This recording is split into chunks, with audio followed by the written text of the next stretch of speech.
Welcome back. Vicky Kelty here, and today we're focusing on Spanish.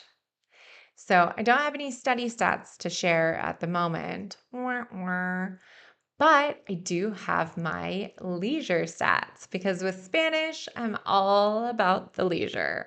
So my leisure, what a tongue twister.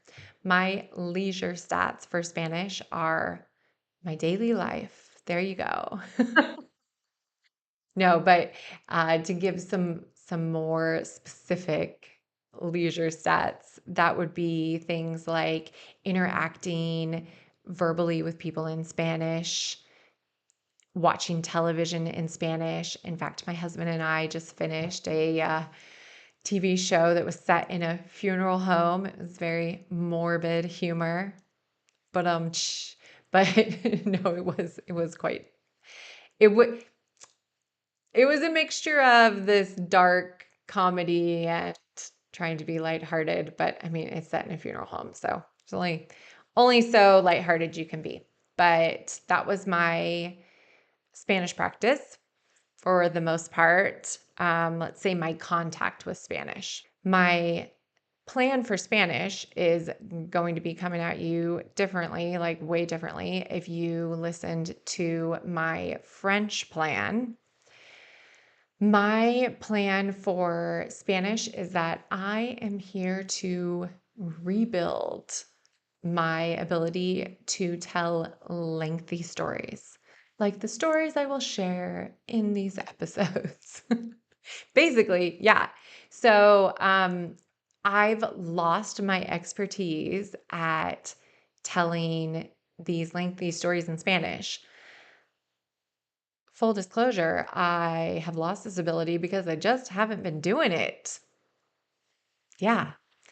And I have let others dominate the conversation and just kind of sat in the background, nodding my head, expressing inserting little comments here and there. Great listening practice. So my listening is going real well. But I really want to rebuild that speaking because I like to share my stories, and if I am out of practice with it, then I don't feel as comfortable doing it. Then others miss out on an opportunity to get to know that part of Vicky in Spanish. So the challenge with doing this will be doing it.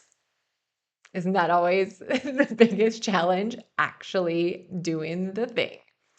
So, the way that I will be tackling it is I'm basically going to use my own resources, and I'm going to take the questions from the voice message speaking practice because that's a really solid way to boost my confidence and increase my fluency with a self-study aspect. More so self-study because I'm doing it on my own as versus if somebody did voice message speaking practice for their English with me, they wouldn't be doing it self-study because I would be there to lend the conversation, to keep the conversation going. But with doing the practice on my own, I'm taking the questions, which are in English, and responding to them in Spanish for my own personal use and growth with the language. And then the other thing I want to focus on is to polish up, make real shiny my repeated airs. Not to make them shiny, like help people notice them, so much as to get rid of them, to, yes, polish, like dust them off. The repeated airs are the dust, and I'm removing them. And we can also call them fossilized airs. That's what they call them in teacher training. And it's funny because that term fossilized airs always makes me think of Ross from Friends with his dinosaurs.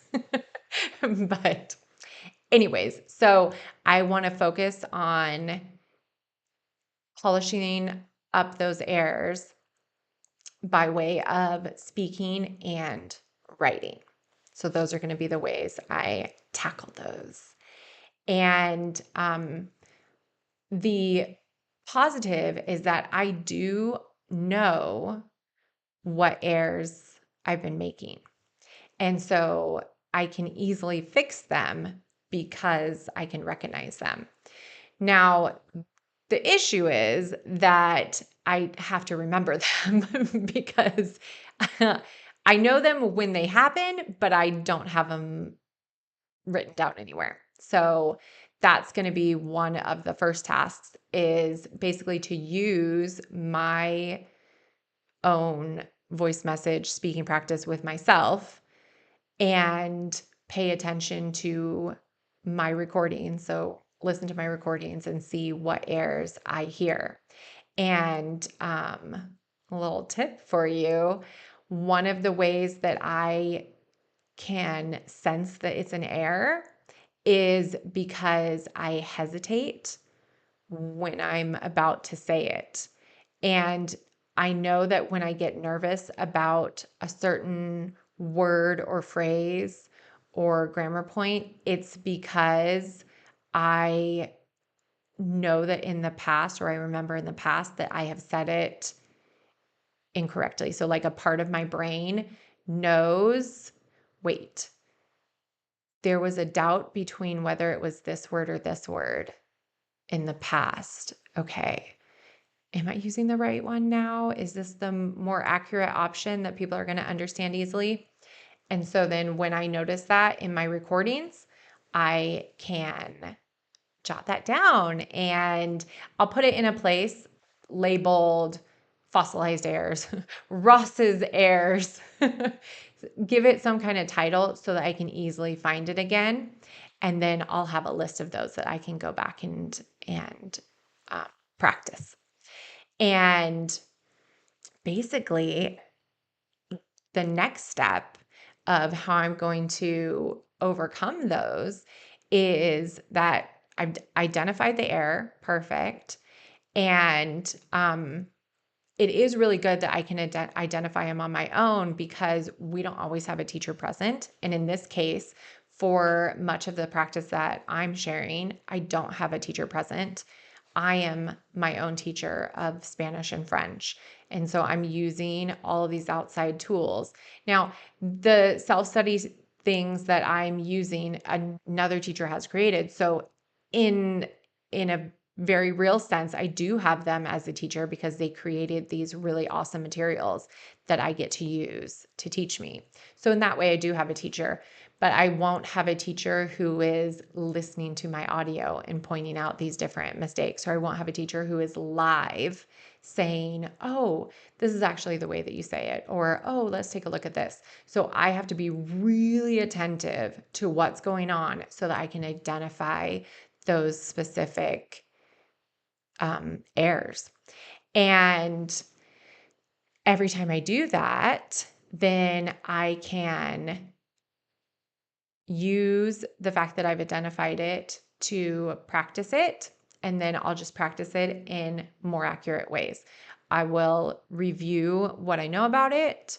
If it's a grammar point, I'll review that grammar point. If it's a piece of vocabulary that I've been mixing them up, like I used to say, but I did fix this one. I used to say pepper, like the salt and pepper, versus like a green pepper or red pepper. I used to use the wrong one because one ends in an O and the other one ends in an A with Spanish, the pimiento or pimienta. And I would get them mixed up and I could never remember which one. But I came up with a little trick for myself and now I remember them. And so I have polished that air. It's all shiny and bright and I use them correctly now. And so people know which pepper I'm talking about. This is what I mean by using things more accurately. So when I ask people for the pepper, they aren't trying to hand me a green pepper because I'm saying the wrong one. They're handing me the pepper that goes with the salt. Okay. Hopefully that makes sense. So I'll practice them with writing and with speaking and I'll keep you updated. Don't worry. I would love to know what little pieces of wisdom you have gotten from my Spanish plan. Maybe it's inspired you to do some things with your English speaking and or to take a look at your airs in a new way. And my motto for Spanish, since this has been not a Friends inspired episode, but had some different elements of Friends in it, my motto for my Spanish plan is you can't just give up. Is that what a dinosaur would do? And that is brought to us by Joey Tribbiani, who gave that advice to Ross. And we will use that today for our own motivation. Don't just give up. A dinosaur wouldn't do that. So, yeah, in conclusion, with Spanish, as I'm an advanced user of Spanish and I'm also living in a Spanish speaking country, and that means I'm regularly in contact with the language. My husband is Spanish, so my in-laws are like there's so much Spanish going on. And I'm regularly in contact with all the skills, listening, reading, writing, speaking. I have the luxury of isolating the one or two skills that I really want to zoom in on and give all my focus to. And so that's just what I'm going to do with my Spanish. Alrighty, that's all I have for my Spanish practice. And tune in to the YouTube lives, of course, and the Friday Fluency videos and all the stuff going on over at YouTube. And always let me know how your language practice is going. Happy studying.